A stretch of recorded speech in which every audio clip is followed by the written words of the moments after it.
Hello, English learners, and welcome back to the English Flow podcast, your go-to podcast for everyday English, natural conversations, and simple listening practice for daily life. I'm Mia. And I'm Leo. Great to be here. Today we're getting into something that everyone experiences, but almost nobody talks about in English: nightmares. Here's something I want you to think about for a second. You wake up at 3 in the morning. Your heart is pounding. Your hands are shaking. You just had the most terrifying dream of your life. And then, what do? You want to tell someone. You want to describe it. Maybe you reach for your phone. Maybe you turn to a friend or a family member. But here's the problem. You don't have the words. Not in English, anyway. You know exactly how the dream felt. The panic, the confusion, the sheer dread. But when you try to describe it, all you can manage is, I had a bad dream. And that just doesn't do it justice. That gap between what you felt and what you can express is one of the most frustrating things for English learners at the B2 and C1 level. You have the grammar, you have the vocabulary, but talking about something emotional and vivid, that's a whole different challenge. And that's exactly what today's episode is about. By the end of this conversation, you will have the language to describe your nightmares, explain what happened, how it made you feel, and even analyze what it might mean. All in natural, fluent English. So Mia, let's start with the basics. What actually is a nightmare as opposed to just a regular unpleasant dream? Good question. A nightmare is more intense. It's not just unsettling, it wakes you up. There's genuine fear involved. Sometimes even a sense of dread that follows you into the morning. A bad dream you might forget by breakfast. A nightmare tends to linger. That word linger is a great one, actually. It means something stays with you longer than expected. You might say, the nightmare lingered all morning, or I couldn't shake the feeling even hours later. That phrase, I couldn't shake it, is very natural in spoken English. And it captures the experience perfectly, doesn't it? Because the strange thing about nightmares is that even after you wake up and realize none of it was real, the emotional residue stays. Your body has already responded. Elevated heart rate, tension, sometimes cold sweat. Cold sweat. I love that phrase. Let's talk about some of the physical sensations people describe, because this vocabulary is really useful. Absolutely. You might say, I woke up in a cold sweat. That means you were sweating despite not being warm, purely from fear.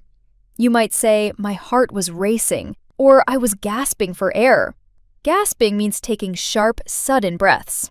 Or I sat bolt upright in bed. Bolt upright means suddenly straight, as if pulled by something. These are all really vivid physical phrases, and they help your listener feel what you experienced. There's a big difference between I was scared and I woke up gasping, heart racing, completely disoriented. Disoriented. That's another important one. It means you temporarily don't know where you are, what's real, or what time it is. Most people feel that immediately after a nightmare. That brief, terrifying moment of confusion. I remember having a recurring nightmare for almost a year when I was at university. The same scenario, slightly different each time. I'd be in an exam hall, and every question on the paper was in a language I didn't recognize. Just complete incomprehension. And I'd wake up with this crushing sense of failure. Exam nightmares are incredibly common, actually. And that phrase you used, crushing sense of failure, is beautifully precise. Crushing as an adjective suggests something that weighs heavily, emotionally. You could also say an overwhelming sense of dread, or a paralyzing feeling of helplessness. Paralyzing. That's interesting. Can you actually feel paralyzed in a dream? You can. And some people experience what's called sleep paralysis, which is a separate but related phenomenon. It happens in that transitional space between sleep and waking, where your brain is partly conscious, but your body hasn't caught up yet. You're aware, but you literally cannot move. People often describe it as terrifying, sometimes accompanied by vivid hallucinations. That sounds absolutely horrifying.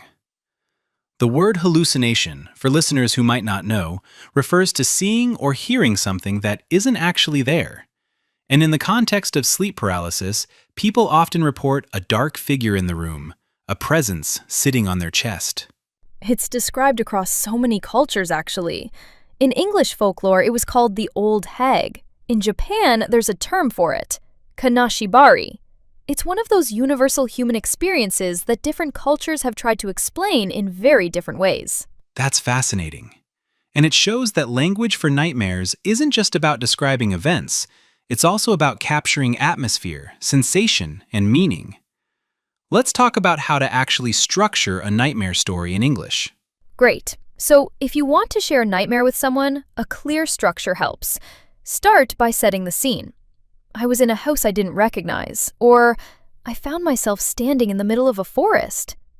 That phrase, I found myself, is very useful in dream narration. It conveys the sense of suddenly being somewhere without fully understanding why. Then you build tension. Use phrases like, something felt off, or there was an unsettling stillness, or I had this nagging feeling that I was being watched. These expressions create atmosphere without needing to state the fear directly. Nagging feeling is one of my favorites. It describes a thought or sensation that keeps returning, persistent, irritating, like something tugging at the edge of your awareness. I had a nagging feeling something was wrong. That's very natural. Then comes the climax, the moment of peak fear. Maybe something chases you. Maybe you witness something disturbing. Maybe you lose someone. You can say, and then it hit me, meaning you suddenly realized something terrible. Or, out of nowhere, everything changed. Or, that's when the dream turned into something darker.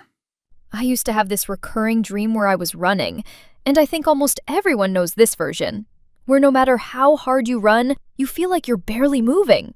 Your legs feel like they're made of concrete. Yes, that one is so specific and so universal.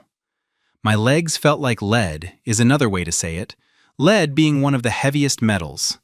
It gives the listener an immediate physical sense of what it felt like. And then after the nightmare, there's the process of coming back to reality.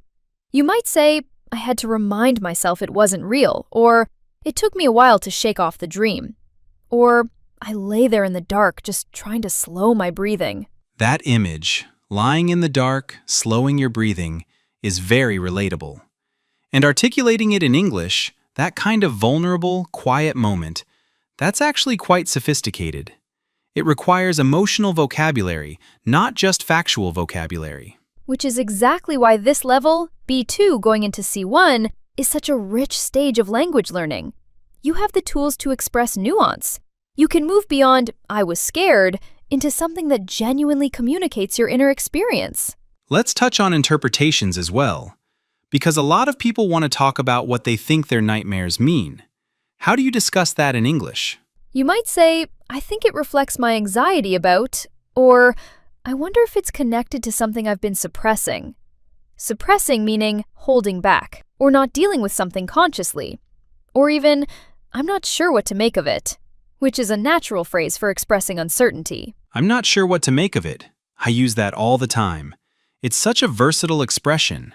It works for dreams, for confusing situations, for ambiguous news.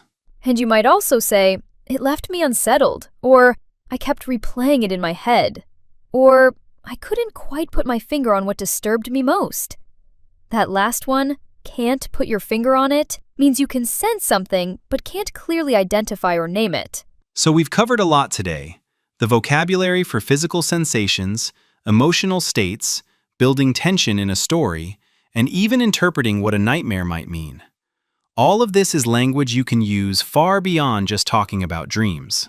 If today's episode helped you, sharing it with a friend who's also learning English is one of the nicest things you can do. For them, and for us. And if you want to practice what you've learned, head down to the pinned comment. There's a short exercise waiting for you. Until next time, keep listening, keep speaking, and remember, every word you learn is one more way to be truly understood.